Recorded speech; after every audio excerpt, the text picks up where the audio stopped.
Depuis 2000 ans, les chrétiens viennent à Jérusalem pour se ressourcer et prier dans les lieux saints.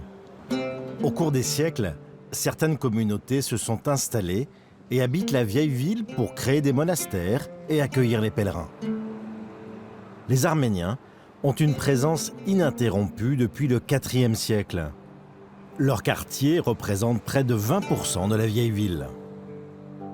Avec les Grecs orthodoxes et les franciscains, ils sont les gardiens du Saint-Sépulcre, qui englobe les lieux de la mort et de la résurrection du Christ. Ici, chacun dans sa tradition prie jour et nuit le même Seigneur.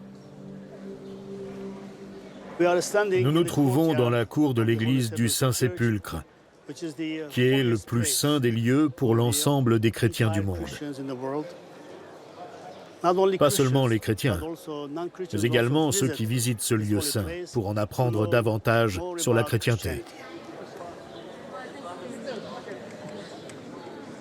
Dans cette cour, côté est, il y a la chapelle arménienne Saint-Jean, qui est, selon la tradition, l'endroit où Jean l'évangéliste se tenait pendant la crucifixion.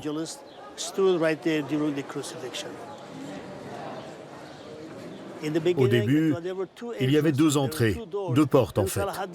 Quand Saladin est arrivé, il a fermé celle du côté ouest et a laissé celle-ci ouverte.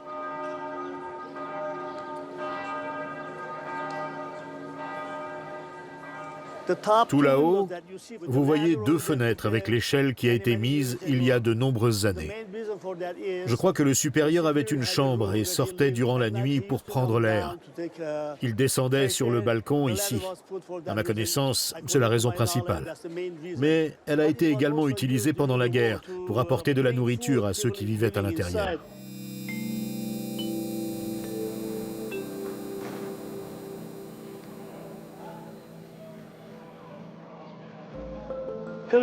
Les pèlerins entrent. Ils aiment laisser leurs marques sur les murs ou les colonnes qu'ils voient.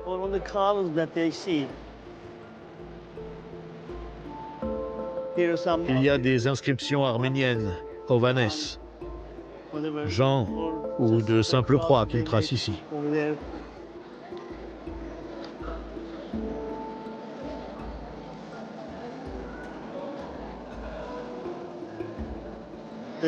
L'Église elle-même appartient à trois confessions. L'Église arménienne, l'Église grecque orthodoxe et l'Église catholique, les franciscains. Ces trois confessions gèrent l'intégralité des activités au sein de l'Église. Elles sont gérées par le règlement dit statu quo, qui est extrêmement strict. Il donne la définition des droits de chaque confession, ce qu'ils peuvent faire ou pas, mais aussi de ce qu'elles possèdent.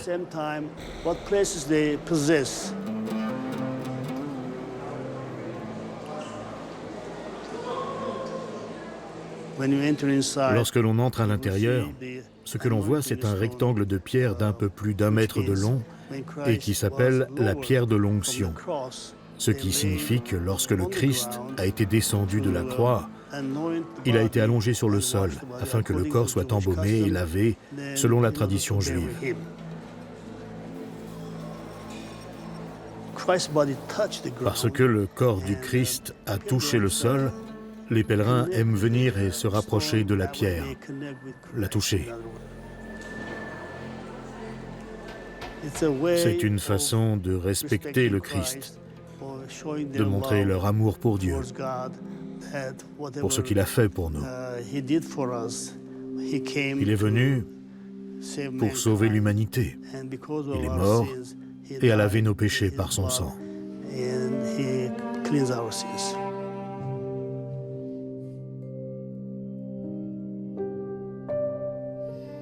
Now, this particular Cette pierre-là, stone que vous voyez, était autrefois dehors, dans la cour. Les pèlerins avaient pour habitude d'en prélever des morceaux pour les emporter comme souvenir.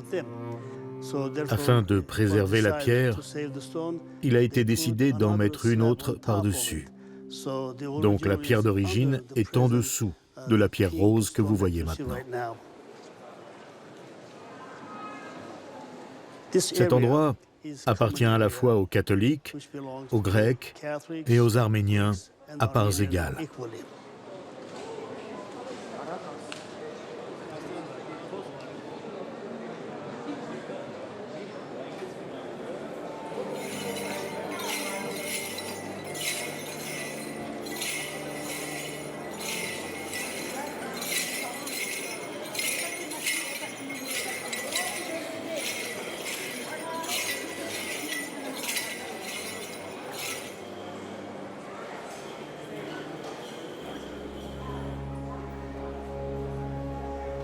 Au premier étage de la basilique se trouve le lieu de la crucifixion du Christ. À son époque, c'était le sommet d'une colline. On voit encore la roche où la croix a été plantée. Nous sommes à l'endroit appelé le crâne, ce qui se traduit en hébreu par Golgotha.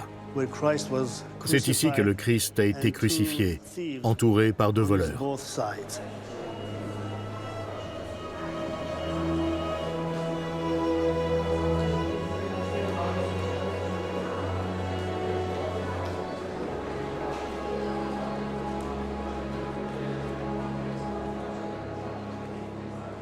Par la crucifixion, le Christ a déclaré la victoire sur la mort humaine.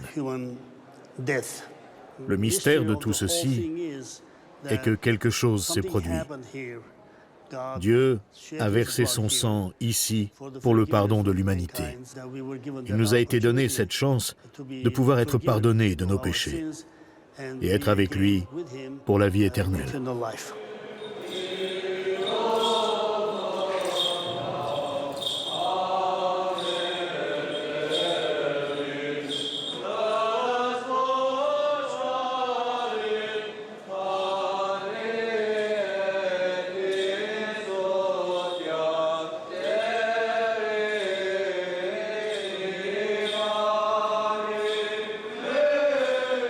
Cet endroit appartient aux Grecs. Mais en même temps, les Arméniens ont l'autorisation de venir faire des processions 3 fois par semaine, vendredi, samedi et dimanche.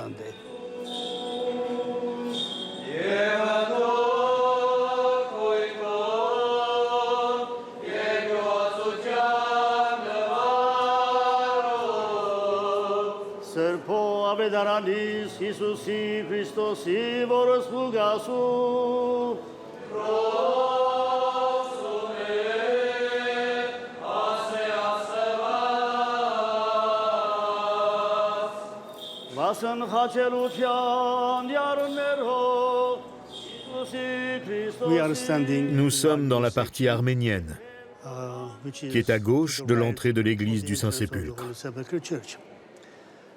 C'est ici que Sainte Marie se tenait et qu'elle a vu son fils crucifié sur la croix.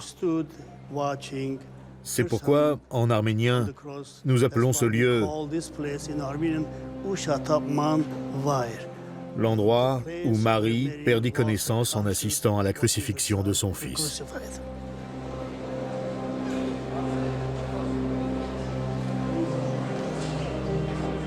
Il y a une tradition. Ceux qui croient que Dieu entendra leurs prières, leurs demandes, ils les écrivent parfois sur un morceau de papier et les placent ici, afin que leurs prières soient entendues par Dieu.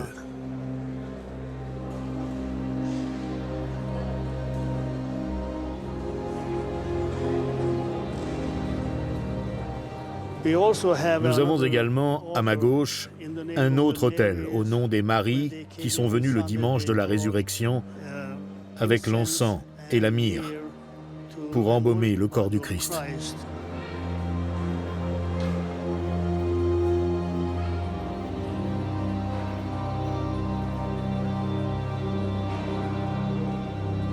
L'endroit le plus vénéré dans la basilique est le tombeau vide du Christ. Le monument que nous voyons ici a été remanié plusieurs fois depuis les croisades. Il faut imaginer, à l'époque de Jésus, que la roche entourait le sépulcre. Elle a été élimée, mais elle subsiste toujours en dessous. Les milliers de pèlerins patientent parfois des heures pour y pénétrer.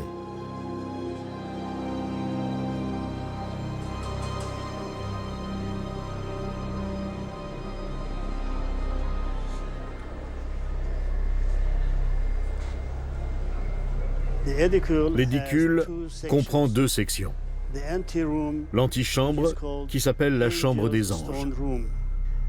Au centre de cette pièce, il y a un morceau de la pierre du tombeau du Christ.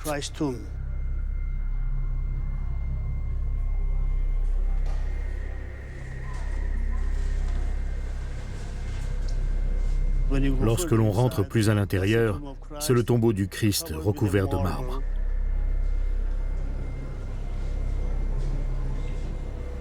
Le tombeau est utilisé principalement par les 3 confessions, les Arméniens, les Grecs et les catholiques. Le tombeau et la rotonde autour constituent une zone partagée.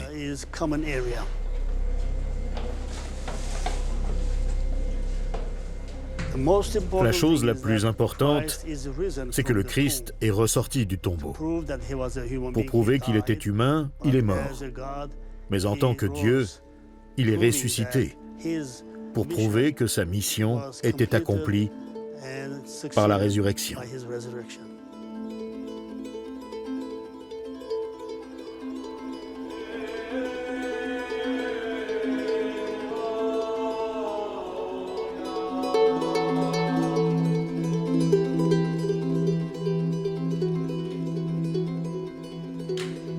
Le dimanche, lorsque la messe est célébrée au Saint-Sépulcre, les moines du couvent Saint-Jacques et les séminaristes viennent en procession en traversant la vieille ville. Ils sont menés par 2 kawas, ces hommes en habits traditionnels qui ouvrent les processions avec leurs bâtons bruyants.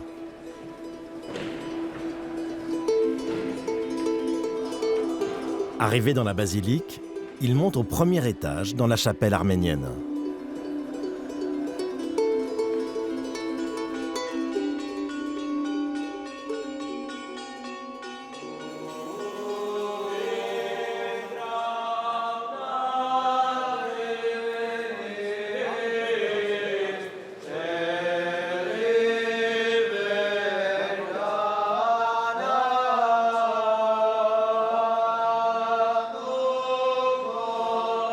Nous nous trouvons dans une partie arménienne que l'on appelle la 2e galerie.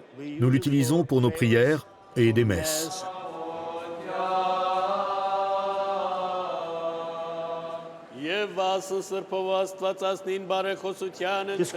Cette colonne est connue traditionnellement pour être celle à laquelle le Christ a été attaché et flagellé. Cette colonne a été apportée depuis notre monastère Saint-Sauveur dans le quartier arménien. C'est l'endroit où Pierre a renié 3 fois le Christ. Nous l'avons mise ici pour la mettre en sécurité et pour que les fidèles puissent la vénérer et lui témoigner du respect.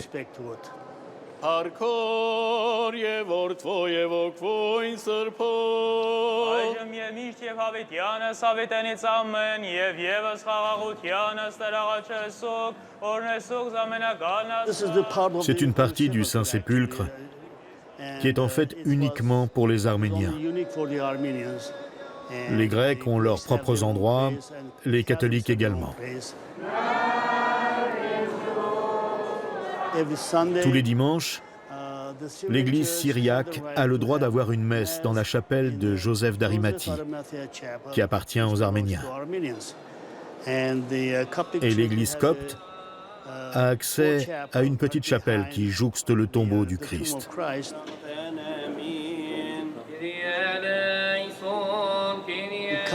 Les églises coptes et syriaques, selon le statu quo, dépendent pour l'organisation de l'église arménienne. Autrement dit, S'ils ont un problème, c'est à nous qu'ils doivent s'adresser. Bien sûr, la division de l'Église n'a pas commencé à Jérusalem. Au milieu du 5e siècle, en 451, lorsque le concile œcuménique de Chalcédoine s'est rassemblé, ils ont voulu réécrire la définition de la foi. Et le dogme de Chalcédoine, nous ne l'avons pas accepté.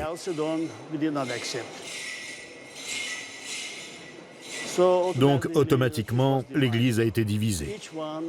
Chacun a commencé à gouverner sa propre Église séparément et indépendamment. Aujourd'hui, ici, c'est une relation entre frères chrétiens. Bien sûr, de temps en temps, il peut y avoir des malentendus à cause des traditions de chacun. Mais que cela nous plaise ou non, c'est la façon dont nous fonctionnons.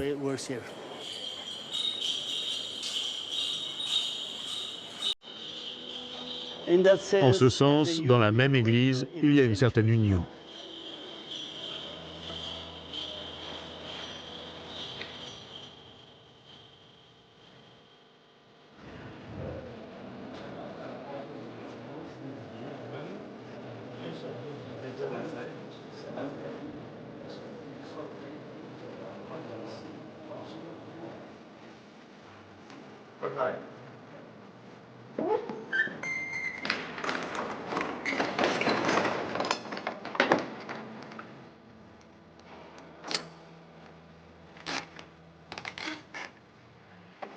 Si les portes de la basilique se ferment, les moines et quelques fidèles de chaque église restent veillés pendant le grand silence de la nuit.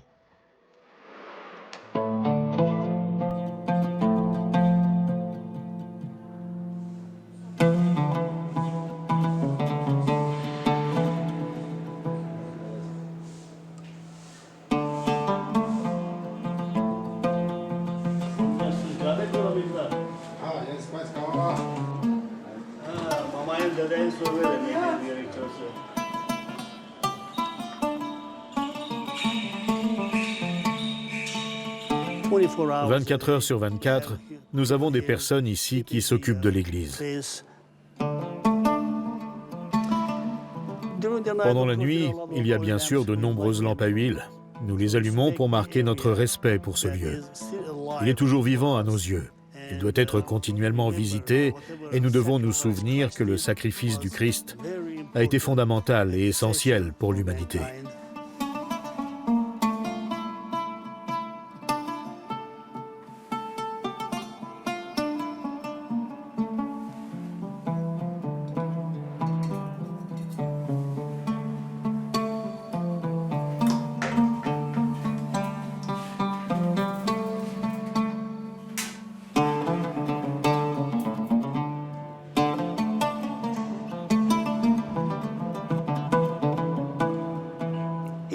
Chaque lampe que vous voyez ici appartient à une église différente.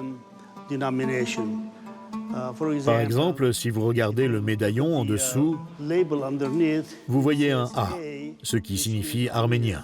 Cette lampe appartient donc aux Arméniens. Celle-ci appartient à l'église copte. Et celle-ci appartient à l'église catholique latine. Les 4 qui ont des œufs dorés appartiennent aux Grecs.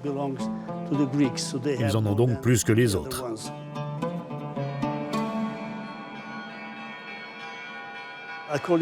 Selon le planning, à minuit, lorsque les cloches sonnent, chaque entité fait sa propre prière dans sa propre partie. Puis, parce que les Grecs doivent enchaîner sur la messe au tombeau, les catholiques et les arméniens font une pause jusqu'à ce que les Grecs aient fini leur messe.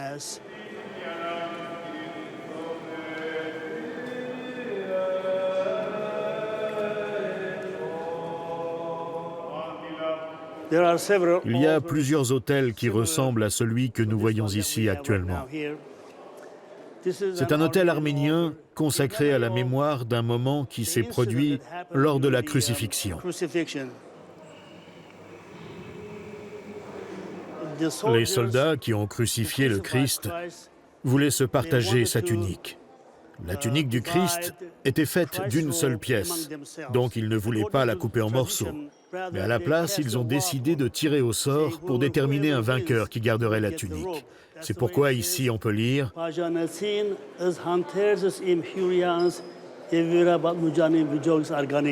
C'est une phrase de la Bible qui dit « Ils se sont partagés mes habits, ils ont tiré au sort mon vêtement ».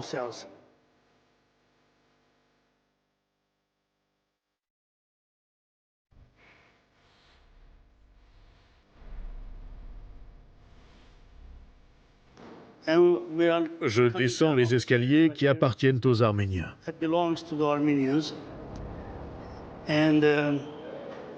Si vous regardez les murs des deux côtés, on peut voir de nombreuses petites croix gravées.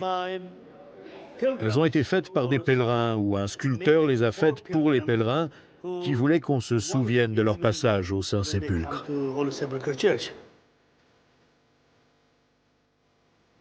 Ils l'ont fait pour différentes raisons. Un vœu ou une promesse. Et pour cette promesse, ils ont fait une donation à l'Église. Et ils ont fait ces croix sur les murs.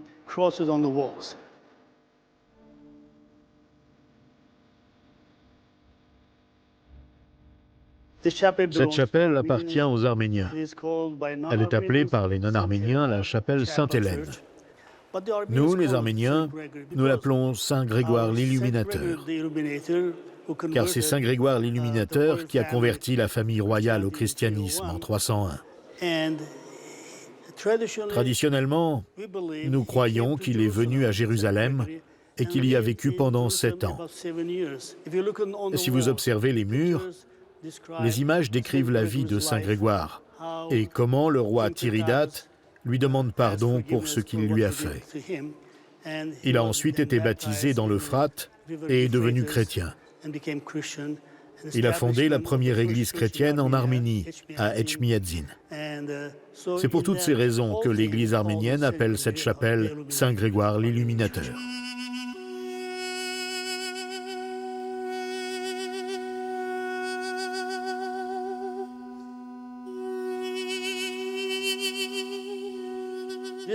Et voilà Shuragat, une autre église, toujours active aujourd'hui en Arménie.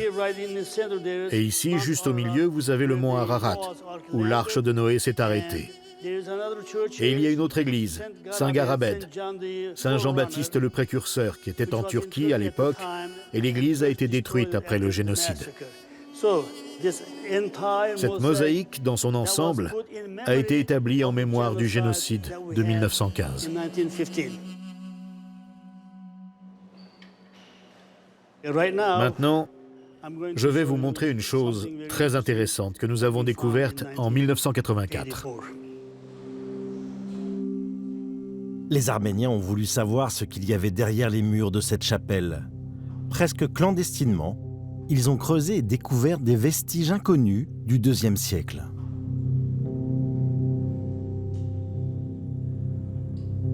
Cette découverte nous a surpris, car à cette époque, personne ne savait que cet espace existait. C'était jonché de détritus.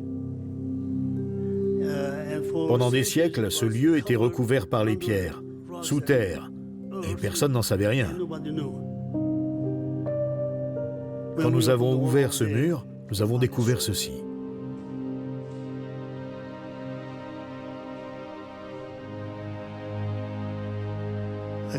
Selon les archéologues, il y a 2 choses importantes ici. La première, c'est ce pan de mur que l'empereur Hadrien a construit au milieu du IIe siècle. Il a été construit dans le but d'empêcher les chrétiens de se rendre sur les lieux saints. Mais il a été heureusement détruit après. La deuxième, c'est que sur le mur, il y a une pierre sur laquelle il y a une représentation d'un bateau qui a été dessiné, selon les archéologues, entre le IIIe et le IVe siècle. Qui l'a dessiné, nous l'ignorons. Sous l'image, on peut lire « Domine ibimus ». Cela se traduit par « Ô Seigneur, nous arrivons » ou « Nous y allons ».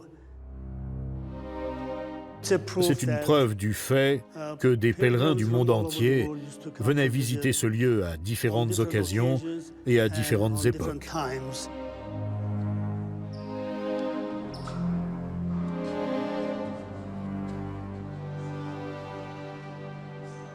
Nous nous trouvons sur ce que l'on appelle l'endroit de la découverte de la Sainte Croix. La reine-mère Hélène, mère de Constantin le Grand, lorsqu'elle est arrivée à Jérusalem, s'est intéressée à ce qui était arrivé à la croix du Christ. En interrogeant différentes personnes, après avoir essayé différents endroits, des croix ont été retrouvées ici. Lorsque les croix ont été découvertes, il était très difficile de déterminer laquelle était celle du Christ. Et un miracle a eu lieu. Il y avait une procession funéraire qui passait par là. Hélène a arrêté la procession et a apporté le corps ici. Et elle a fait toucher les différentes croix au corps. Lorsque le cadavre est entré en contact avec la croix du Christ, le corps s'est levé. Alors ils ont pris la croix pour la remettre à l'endroit où avait eu lieu la crucifixion. Elle y est restée 300 ans de plus. Et lorsque la Perse a conquis Jérusalem en 613, ils ont pris la croix et le patriarche arménien en otage et les ont emmenés en Perse. La croix est restée là pendant 13 ou 14 ans jusqu'à leur défaite face à l'empereur byzantin Héraclius. La croix a alors été rapportée à Jérusalem. Et sur le chemin, la croix est passée par l'Arménie. Et le clergé arménien et le peuple ont accueilli la croix du Christ sur leur territoire. Quand la croix du Christ fut ramenée ici, elle a été replacée au Golgotha. Après de nombreuses années, elle a été divisée en plusieurs morceaux. Aujourd'hui, chacune des églises en a un. Nous en avons un à Jérusalem, nous en avons à Etchmiadzin. Tous les principaux centres ont un morceau de la croix.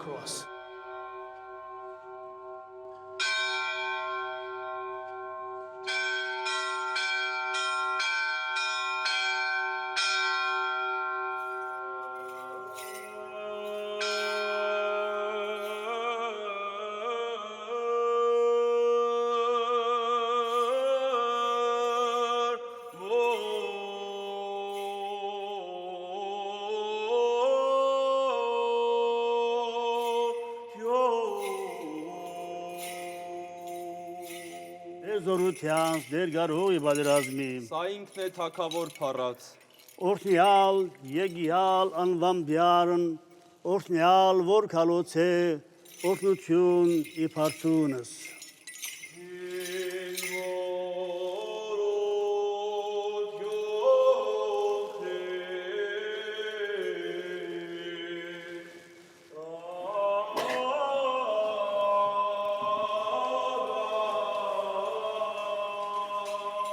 Միամիտ սրտիվ կատարյալ հավատով, լեցյալ սիրով լիև առավելյալ ամենայն գործով բարության, կացու կացար այդ սեբոսյան ու իսաստուծո, արեղ գերեգ այս է մարմինիմ, որ վասնցեր եփազմազ պաշկի, իքավություն և իտողություն մեղած։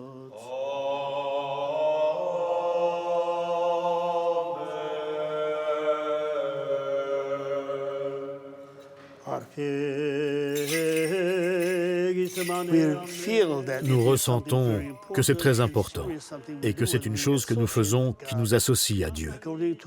Selon son message, celui qui mange son corps et boit son sang aura la vie éternelle et ses péchés seront pardonnés.